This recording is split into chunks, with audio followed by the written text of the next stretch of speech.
Hi friends, welcome to Deepika reviews. ఈ video మీకు నచ్చినట్లయితే వీడియోని లైక్ చేసి షేర్ చేసి సబ్స్క్రైబ్ చేసుకోవడం మర్చిపోకండి.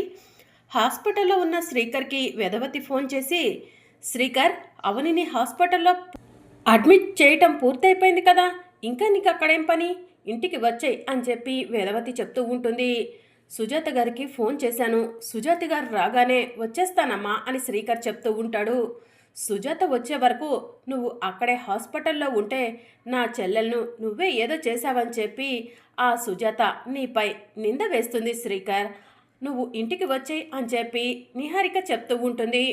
అమ్మా, నా కోసం ఎవరు వెయిట్ చేయకండి, అవని దగ్గరకు సుజాత గారు వచ్చిన తర్వాతే నేను ఇంటికి వస్తాను అని చెప్పి శ్రీకర్ ఫోన్ కట్ చేస్తాడు. అసలు సడన్గా అవనికి ప్రమాదం జరగటం ఏంటి అని వసంత్ అంటుంది.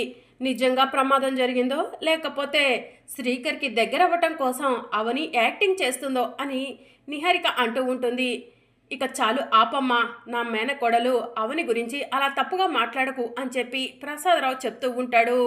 అవును, అవని ఏదైనా స్ట్రైట్ ఫార్వర్డ్గా ఉంటుంది, అంతేకాని ఇండైరెక్ట్గా చెయ్యాలనుకోదు అని చెప్పి పెద్దిరాజు చెప్తూ ఉంటాడు.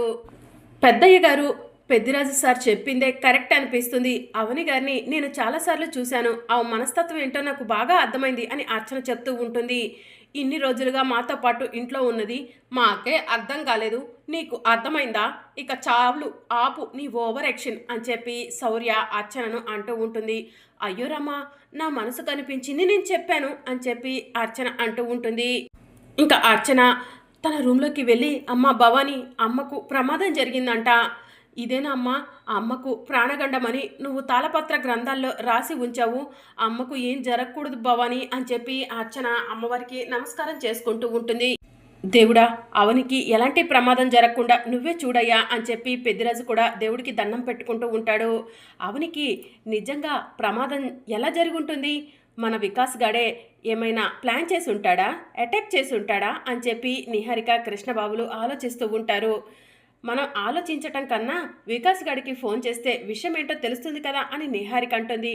ఇంకా ఆలస్యం ఎందుకు బంగారం, వికాస్కి ఫోన్ చేయి అని కృష్ణబాబు చెప్తూ ఉంటే నిహారిక వికాస్కి ఫోన్ చేస్తుంది. వికాస్ ఫోన్ లిఫ్ట్ చేస్తాడు. వికాస్, అవనికి ఏదో ప్రమాదం జరిగిందని చెప్పి శ్రీకర్ చెప్పాడు, అవనిపై అటాక్ చేసింది నువ్వేనా అని చెప్పి నిహారిక అడుగుతూ ఉంటుంది. అవును నిహారిక, అవనిపై అటాక్ చేసింది నేనే, కాస్తుంటే ఆ అవని చచ్చిపోయేది, కానీ ఆఖరి నిమిషంలో ఏం జరిగిందంటే ఒక నాగుపాము వచ్చి నన్ను పరిగెత్తించింది, లేకపోతే నా చేతుల్లో ఈరోజు అవని చచ్చిపోయేది.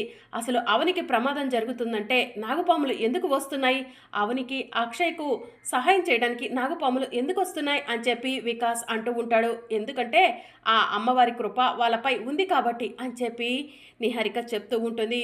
అలాంటి వాళ్ళ జోలకు వెళ్ళకపోవడమే మంచిదేమో నిహారిక అని చెప్పి వికాస్ అంటూ ఉంటే, నీకు చేతనైతే చెయ్యి, లేకపోతే చేత కాదని చేతులకి గాజులు వేసుకొని కూర్చో, అంతేకాని అలాంటి జోలికి వెళ్ళకూడదు అన్న మాటలు మాట్లాడకు. అందరూ కూడా ఈ సృష్టిలో ఒకటే, కాస్త అమ్మవారి కాపుదల వాళ్ళపై ఉంది అంతే అని చెప్పి నిహారిక అంటుంది. నీకు చేత కాదంటే చెప్పు, మరో మనిషిని అరేంజ్ చేసుకొని ముక్కు పుడకను సొంతం చేసుకుంటాను అని నిహారిక చెప్తూ ఉంటుంది. వద్దు, ముక్కు పుడకలో నాకు కూడా వాటా కావాలి, నువ్వు వేరే వాళ్ళని అరేంజ్ చేసుకోవద్దు, ఎలాగో ఒకలా ముక్కు పుడకను సొంతం చేసుకుంటాను అని చెప్పి వికాస్ చెప్తూ ఉంటాడు. అలారా దారికి అని చెప్పి నిహారిక అంటుంది. సరే నిహారిక, ఉంటాను, ఆ నాగుపాములు తరిమేసరికి నాకు కూడా టెన్షన్గా ఉంది అని వికాస్ ఫోన్ కట్ చేస్తాడు. ఇక అర్చన ఒంటరిగా కూర్చొని అవని గురించి ఆలోచిస్తూ ఉంటుంది. అమ్మకి ఇప్పుడు ఎలా ఉందో ఏంటో, శ్రీకర్ సార్ అమ్మ దగ్గరే ఉన్నారు, లేకపోతే నేను హాస్పిటల్కు వెళ్ళి అమ్మను చూసేదాన్ని అని చెప్పి అర్చన మనసులో అనుకుంటూ ఉంటుంది. మళ్ళీ కాసేపటికి శ్రీకర్ సార్ హాస్పిటల్లో ఉంటే నాకేంటి, నేను శ్రీకర్ సార్ చూడకుండా అమ్మను చూసేసి వస్తాను అని చెప్పి అర్చన మనసులో అనుకొని వెంటనే హాస్పిటల్కు బయలుదేరుతుంది. ఇక మరోవైపు శ్రీకర్ ఒంటరిగా కూర్చుంటాడు. డాక్టర్లు అవనికి ట్రీట్మెంట్ చేస్తారు. అప్పుడే డాక్టర్ అవనికి ట్రీట్మెంట్ చేసి థియేటర్లో నుంచి బయటికి వస్తారు. శ్రీకర్ డాక్టర్ని చూసి, డాక్టర్, అవనికి ఎలా ఉంది అని చెప్పి అడుగుతూ ఉంటాడు. అప్పుడే సుజాత కూడా వచ్చి, శ్రీకర్, అవని ఎక్కడా అని చెప్పి అడుగుతూ ఉంటుంది. ఆవిడకు ఏమవుతారు అని చెప్పి డాక్టర్ అడుగుతూ ఉంటారు. అవని వాళ్ళ సిస్టర్ డాక్టర్ అని చెప్పి శ్రీకర్ చెప్తూ ఉంటాడు. నా చెల్లెలకి ఇప్పుడు ఎలా ఉంది డాక్టర్ అని సుజాత అడుగుతూ ఉంటుంది. తన తలకి బలమైన గాయం తగిలింది, బ్లడ్ కూడా చాలా లాస్ అయింది. అంతేకాదు తల్లో బ్లడ్ క్లాట్ అయినట్టు మాకు అనుమానం వస్తుంది. తల్లో బ్లడ్ క్లాట్ అయితే కనుక పెరాలసిస్ రావచ్చు, లేకపోతే పేషెంట్ కోమాలకు కూడా వెళ్ళొచ్చు. సిచ్యువేషన్ చాలా క్రిటికల్గా ఉంది అని డాక్టర్ చెప్తూ ఉంటుంది. డాక్టర్, నా చెల్లెల్ని ఎలాగైనా బ్రతికించండి అని సుజాత ఏడుస్తూ ఉంటుంది. పేషెంట్ని బ్రతికించటం మా బాధ్యత, మా ప్రయత్నం మేము చేస్తాము. ఆ తర్వాత ఏం జరిగినా కూడా మేము ఏం చేయలేము అని చెప్పి డాక్టర్లు సుజాతకు చెప్తూ ఉంటారు. అలా మాట్లాడొద్దు డాక్టర్, మీరు ఖచ్చితంగా నా చెల్లెల్ని బ్రతికిస్తారు అని చెప్పి సుజాత ఏడుస్తూ ఉంటుంది. కంట్రోల్ అండి, మీ చెల్లెలపై మీకు ఎంత ప్రేమ ఉందో మాకు అర్థమవుతుంది. కానీ కొన్ని పరిస్థితులు ఇలానే వస్తాయి. ఇప్పుడే పేషెంట్వి కొన్ని బ్లడ్ శాంపిల్స్ తీసుకొని ల్యాబ్కు పంపించాము. రిపోర్ట్లు వచ్చిన తర్వాత అసలు ఏంటన్నది చెప్తాము అని డాక్టర్లు చెప్తూ ఉంటారు. సరే డాక్టర్ అని సుజాత ఏడుస్తూ ఉంటుంది. ఇక శ్రీకర్, సుజాత గారు ఏడవకండి అని చెప్పి చెప్తూ ఉంటారు. ఇక మరోవైపు అర్చన కూడా హాస్పిటల్ దగ్గరకు వస్తుంది. రిసెప్షన్లో అవని అనే పేషెంట్ ఎక్కడుంది అని చెప్పి అడుగుతూ ఉంటుంది. ఐసీయూలో ఉన్నారు అని చెప్పి రిసెప్షనిస్ట్ చెప్తూ ఉంటుంది. ఇక అర్చన ఐసీయూ దగ్గరికి వెళ్తూ ఉంటే శ్రీకర్, సుజాత ఐసీయూ ఎదురుగా కనిపిస్తూ ఉంటారు. వాళ్ళిద్దరిని చూసి అర్చన అక్కడే ఆగిపోతుంది. అమ్మ రూమ్ దగ్గరికి వెళ్ళాలంటే శ్రీకర్ సార్ని, సుజాత గారిని దాటి వెళ్ళాలి. శ్రీకర్ సార్ అక్కడే ఉన్నారు. నేను వెళ్తే శ్రీకర్ సార్కి అనుమానం వస్తుందేమో. ఈ విషయం ఇంటి దగ్గర నానమ్మకు చెప్తే నానమ్మకు నా పైన కోపం వస్తుంది. శ్రీకర్ సార్ చూడకుండా నేను అవని మేడంని చూడాలి అని చెప్పి అర్చన మనసులో అనుకుంటూ ఉంటుంది. ఇక మరోవైపు నిహారిక, కృష్ణబాబు ఇద్దరు కూడా శ్రీకర్ ఇంకా హాస్పిటల్ నుంచి ఇంటికి రాలేదు అంటే అవని పరిస్థితి క్రిటికల్గా ఉండుంటుందా అని చెప్పి మాట్లాడుకుంటూ ఉంటారు. అవని పరిస్థితి నిజంగా క్రిటికల్గా ఉండి ఈ దెబ్బతో అవని పీడ వదిలితే బాగుంటుంది కృష్ణ అని నిహారిక చెప్తూ ఉంటుంది.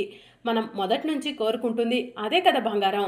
కానీ ఆ అవనిది గట్టి పిండం, భూమి మీద ఆయుష్ చాలా ఉంది, అందుకే ఈ భూమిని వదిలి వెళ్ళనంటుంది అని చెప్పి కృష్ణబాబు చెప్తూ ఉంటాడు. అది వెళ్ళనంటే ఏంటి, మనం దాన్ని ఏకంగా పైలోకానికి పంపించేద్దాం అని చెప్పి నిహారిక చెప్తూ ఉంటుంది. అంటే ఏంటి బంగారం అని కృష్ణబాబు అంటూ ఉంటాడు. అంటే ఏముంది, మనమే అవనిని పైకి పంపించేద్దాం అని నిహారిక చెప్తూ ఉంటుంది. ఎవరికైనా దొరికిపోతే అని కృష్ణబాబు అంటాడు. దొరకకుండా జాగ్రత్త పడదాం. ఇప్పటి వరకు ఎన్నో తప్పులు చేశాము, ఒక్కసారైనా దొరికామా, ఈసారి కూడా అంతే, దొరకకుండా జాగ్రత్త పడదాం అని నిహారిక చెప్తుంది. సరే బంగారం, నువ్వెలా చెప్తే అలానే అని కృష్ణబాబు అంటాడు. ఇక సుజాత ఏడుస్తూ ఉంటుంది. సుజాత గారు ఏడవకండి, ధైర్యంగా ఉండండి అని చెప్పి శ్రీకర్ చెప్తూ ఉంటాడు. నా చెల్లెలకి ఎప్పుడు కష్టాలే, ఆ అమ్మవారిని నమ్ముకుంది. ఆ అమ్మవారు నా చెల్లెలకి ఎప్పుడు కూడా ఏదో ఒక కష్టాన్ని ఇస్తూనే ఉంది అని చెప్పి సుజాత ఏడుస్తూ ఉంటుంది. ఇక శ్రీకర్ కూడా అవనిని మొదటిసారిగా చూసినప్పుడు జ్ఞాపకాలను, అలాగే అవని మెడలో తాళి కట్టినప్పటి జ్ఞాపకాలు, ఇద్దరూ కలిసి గెస్ట్ హౌస్లో కాపురం చేసిన విషయాన్ని, ఇవన్నిటినీ కూడా గుర్తు చేసుకుంటూ ఉంటాడు. ఆ సత్య అనేవాడు నాకు అవనికి మధ్య రాకపోయిండుంటే మా ఇద్దరం జంట అన్యోన్యంగా ఉండేది. ఆ నీచుడు రావటం వల్లే మేమిద్దరం విడిపోయాము అని చెప్పి శ్రీకర్ బాధపడుతూ ఉంటాడు. ఇక మరోవైపు అవని స్పృహలోకి వస్తుంది. అప్పుడే నర్స్ డాక్టర్ డాక్టర్ పేషెంట్ స్పృహలోకి వచ్చింది అని చెప్పి పరిగెత్తుకుంటూ వెళ్తుంది. ఇక డాక్టర్ అవనిని చెక్ చేయడం కోసం వెళ్తారు. అవని స్పృహలో లేకుండా అక్షయ అక్షయ అని చెప్పి కలవరిస్తూ ఉంటుంది. ఇక వెంటనే డాక్టర్ బయటికి వస్తారు. డాక్టర్, నా చెల్లెలు స్పృహలోకి వచ్చిందా అని చెప్పి అవని అడుగుతూ ఉంటుంది. పేషెంట్ స్పృహలోకి రాలేదు, అన్కాన్షియస్లో ఉండే అక్షయ అక్షయ అని కలవరిస్తుంది. రిపోర్ట్స్ కూడా కొన్ని మాత్రమే వచ్చాయి, మరికొన్ని రిపోర్ట్స్ రాలేదు. మరికొన్ని రిపోర్ట్స్ వస్తేనే మేము అసలు ఏంటన్నది చెప్పగలము. మీ చెల్లెలు కాన్షియస్లోకి రావాలంటే ఆ అక్షయ అనే పాప రావాలి, అప్పుడే తను కోలుకుంటుంది అని డాక్టర్ చెప్తూ ఉంటారు. ఆ మాట వినగానే శ్రీకర్, సుజాత ఇద్దరు కూడా షాక్ అవుతారు. వెళ్ళండి, ఆ అక్షయ్ను తీసుకురండి అని డాక్టర్ చెప్తూ ఉంటే, అక్షయ్ ఎక్కడ ఉందో తెలియదు డాక్టర్ అని సుజాత చెప్తూ ఉంటుంది. వాట్ అని డాక్టర్ అంటూ ఉంటే, అక్షయ నా చెల్లెల కూతురు, తను కొన్ని రోజులుగా కనిపించకుండా వెళ్ళిపోయింది. తను వెళ్ళినప్పటి నుంచి నా చెల్లెలు పైకి మనిషి మాత్రమే కనిపిస్తుంది, లోపల దాని బాధ ఎవరికి చెప్పుకోలేకపోతుంది అని చెప్పి సుజాత చెప్తూ ఉంటుంది. మీ ఇష్టం, మీ చెల్లెలు కోలుకోవాలంటే అక్షయ్ ఎక్కడ ఉన్నా రావాలి అని చెప్పి డాక్టర్లు చెప్తూ ఉంటారు. ఇక అప్పుడు సుజాత ఏడుస్తూ ఉంటుంది. ఇక శ్రీకర్ ఏం చేయాలో అర్థం కాక ఆలోచిస్తూ ఉంటాడు. అక్షయ్ ఎక్కడ ఉందో తెలిస్తే కనుక అక్షయ్ను తీసుకురావచ్చు, కానీ అక్షయ్ ఎక్కడ ఉందో తెలీదు. అవని కోలుకోవాలంటే అక్షయ్ కంపల్సరీ రావాలని డాక్టర్లు చెప్తున్నారు. ఏం చేద్దాం సుజాత గారు అని శ్రీకర్ చెప్తూ ఉంటాడు. చేయాల్సిందంతా చేసి ఇప్పుడు ఏం చేద్దామని నన్ను అడుగుతున్నావా శ్రీకర్? కన్న కూతురు కాదు అన్నావు. నా చెల్లెలు తప్పుడు పని చేసిందంటే ఎలా నమ్మావు శ్రీకర్ అని సుజాత అడుగుతూ ఉంటుంది. ఇప్పుడు ఆ విషయాలన్నీ ఎందుకు?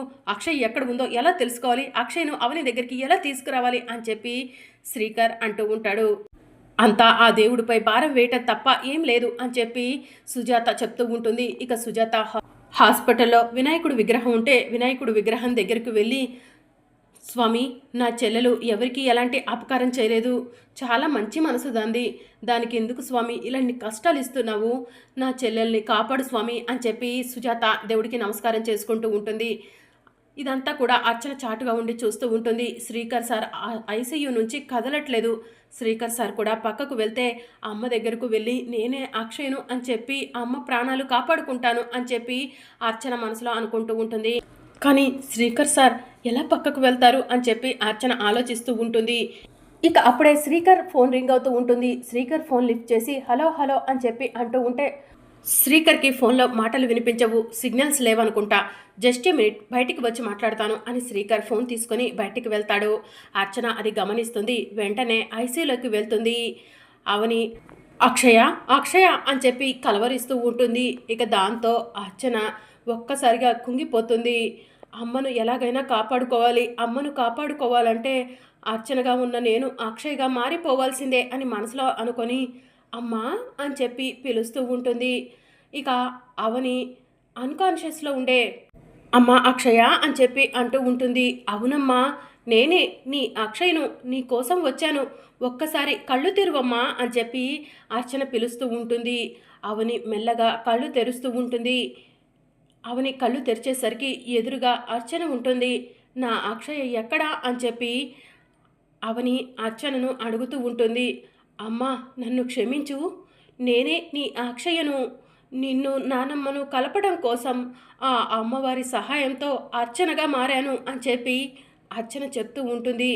ఆ మాట వినగానే అవని నువ్వు చెప్పేది నిజమా అని చెప్పి అర్చన చెయ్యి పట్టుకొని అడుగుతూ ఉంటుంది. నీకు అబద్ధం చెప్తానమ్మా, నేనే నీ అక్షయనమ్మా అని చెప్పి అర్చన చెప్తూ ఉంటుంది.